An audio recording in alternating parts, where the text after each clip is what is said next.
jahon urushi insoniyat tarixidagi eng dahshatli qirg'in bo'lgan edi.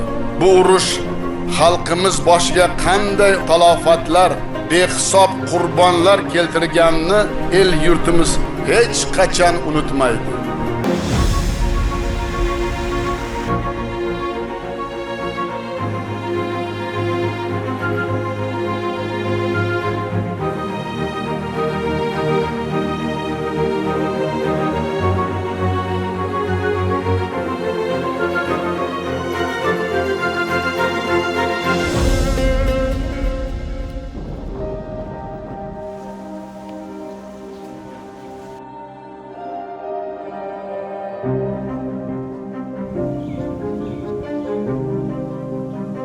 Özbekistan büyük!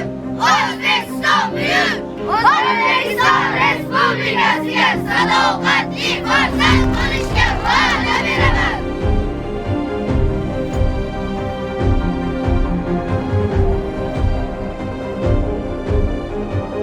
Arxiv hujjatlarining guvohlik berishicha, Ikkinchi jahon urushiga 7000 dan ortiq jonboylik yigitlar safarbar etilgan.